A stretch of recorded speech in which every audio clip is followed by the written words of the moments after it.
Campaign, former President Trump was not on the trail. He is expected here in Pennsylvania for a town hall on Wednesday, and he's hoping an updated indictment in the federal election interference case against him will bring new momentum. Whoever heard you get indicted for interfering with a presidential election where you have every right to do it, you get indicted and your poll numbers go up. And he says he has every right to interfere with elections. As NBC's Gabe Gutierrez reporting, let's bring in NBC News MSNBC political analyst, former U.S. Senator Claire McCaskill, and senior political columnist for Politico, Jonathan Martin. We will not talk about the LSU-USC game with Jonathan. You just don't. We're not going to go there. The jet lag is bad enough from Vegas, man. The jet lag's bad enough from Vegas. Exactly. It was a great game. Great post-game press conference. A lot of great theatrics there from the LSU coach. I thought Coach Kelly took it well. Yeah, exactly. I thought Coach Kelly took it well, didn't you? The loss. I thought he was level-headed in defeat. You know, took responsibility. That was good. I mean, it's the worst acting I've seen since, these Ivy League Republican populists go out and go, I am for the little man. No, it was pretty bad.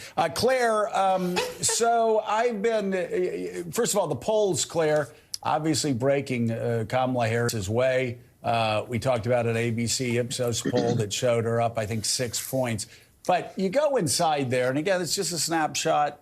It talks about trend lines. But what I thought was so fascinating about this was you go in there and you look at the favorable, unfavorable ratings, and you see that Kamala Harris is actually, unlike most politicians, not only in America, but across the West, she actually has positive approval ratings. I think it's 46, 43.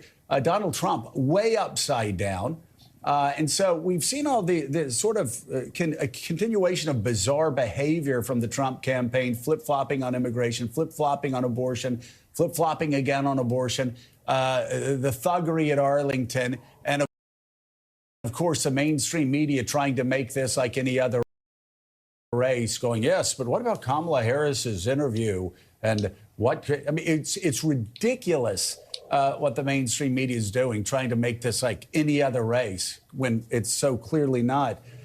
But talk about Donald Trump's flip-flopping and the impact it will probably, well, let's just say the impact it had on races that you were in or that I was in, especially when you're accusing your opponent of flip-flopping and Trump flip-flopping on abortion and immigration. Yeah, it's really interesting to me because if there's one subject that voters are unforgiving about flip-flopping and not being clear about your position, it's reproductive rights. It is really not something that most voters understand. Well, what's changed? Why are you destroying Roe v. Wade and then now all of a sudden saying, well, abortion should be legal for longer than 6 weeks? That makes no sense to voters because there is nothing like Kamala changing on domestic oil production, domestic energy production. That makes sense. There is a situation where the more we produce domestically, the less carbon goes into the air because other countries don't produce it as efficiently and as carefully as we do. And also, more fracking means more natural gas, which means less oil. So there is some rationale for her coming more to the center on something like that. There's none on this other than his own political hide. And I am so sick of this thing about the policies. Joe, somebody needs to explain to me why the Democratic Senate candidates have been running ahead of their opponents, both before and after Joe Biden was in the race. They've been ahead the whole time based on the same policies.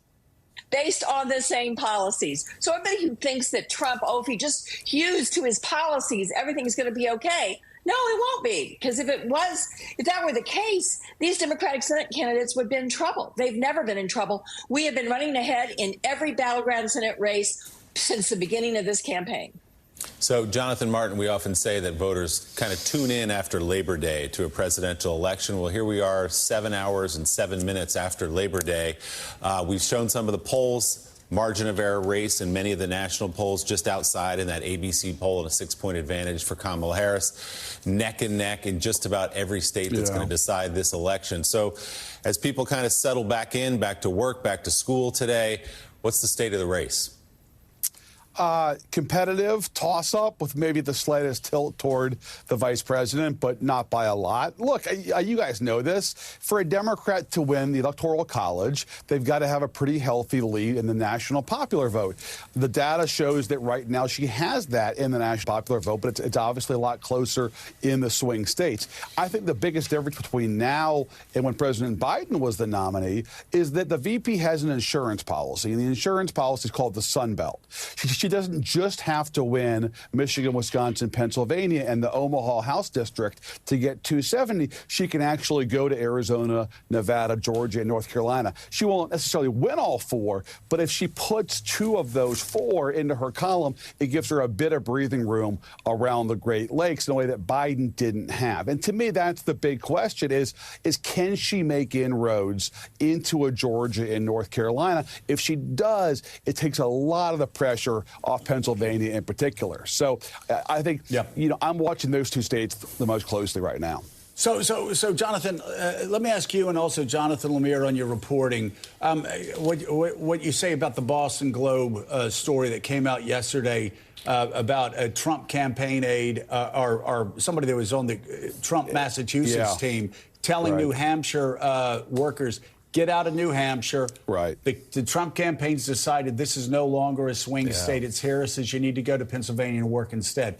You have any? Did you follow up? Did you get any info on that story?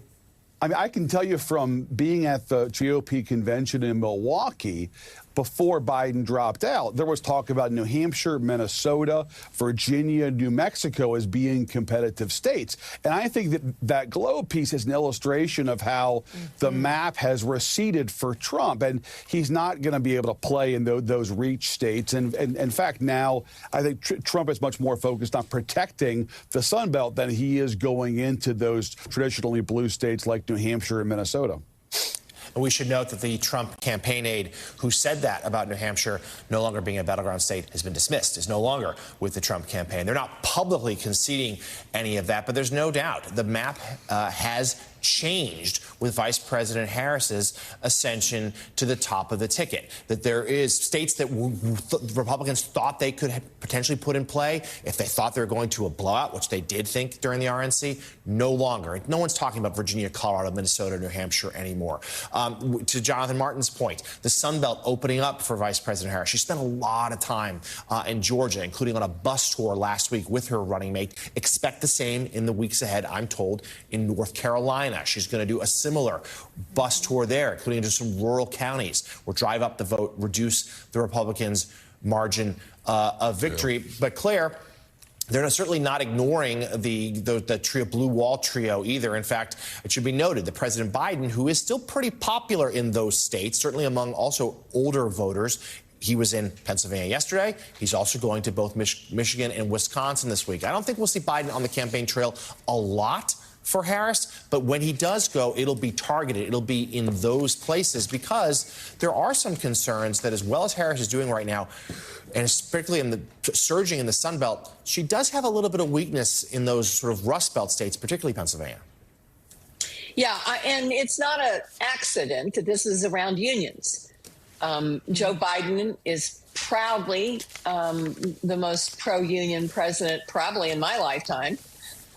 And it has really made it a focus of his first campaign, of all of his campaigns, but certainly his campaign 4 years ago and certainly now and during his presidency to strengthen the union movement in America. So, and by the way, that's where we saw a lot of erosion, Democrats, with union rank and file. The presidents all said, you know, go Hillary, go Joe Biden. But Trump had really eaten into some of the base of the union voters. So the fact that the unions are so strong at this point, and she is polling now significantly ahead of Trump among rank and file union members. The other thing I want to point out is the disparity of money.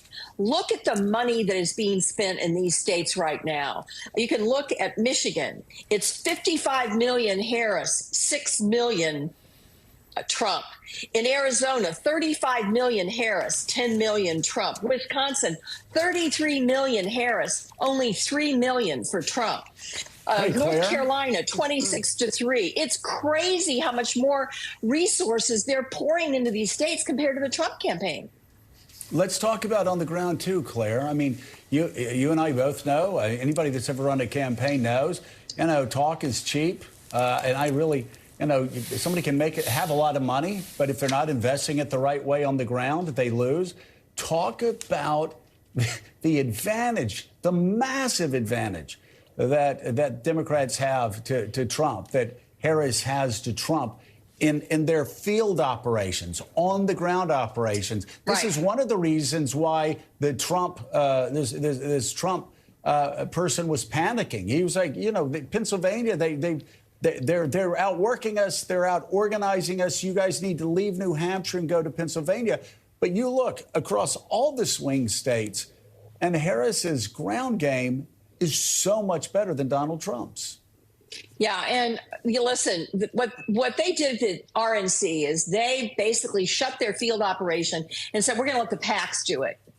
And they're spending their money on trying to figure out how to steal an election, on voter suppression and not certifying voters and hiring more lawyers. Meanwhile, the Democrats has really, in the last 4 election cycles, have really gotten busy on the ground game. I talked to the people at the convention that are in charge of the Harris hard money ground game in terms of deploying it, and those who are on the soft side, which means those that are being paid by PACs. They have gotten more resources. They have doubled the amount of money they've received in this campaign already than what they received in all of 2020 in terms of resources. They are hiring thousands and thousands of people, and they have tens upon thousands of volunteers to supervise and get out on the ground. It is really something. This country has never seen a ground game like the Democrats are going to put on in this election, partly just by the strength of the volunteer base that has surged since Kamala Harris became the nominee.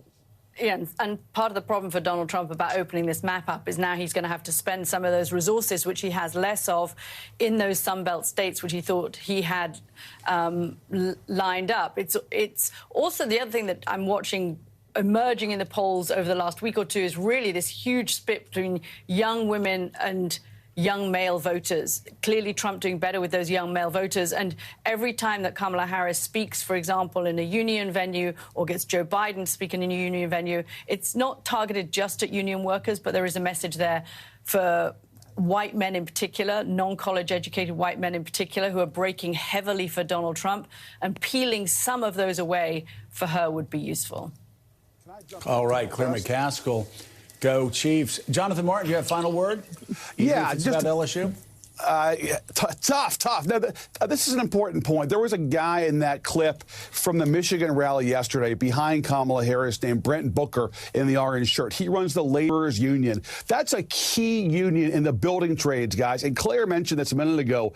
Can Kamala Harris sustain support from the building trades? Typically male iron workers, operating engineers. Those are exactly the kind of voters who broke for Trump in 2016, defied their leadership. It's that rank and file in places like Michigan, Wisconsin, and Pennsylvania that's going to be so key. Can she keep that element of labor, especially the rank and file, white, Hispanic, and black men in her corner? And if they do, I think it'll give her a much better chance to win.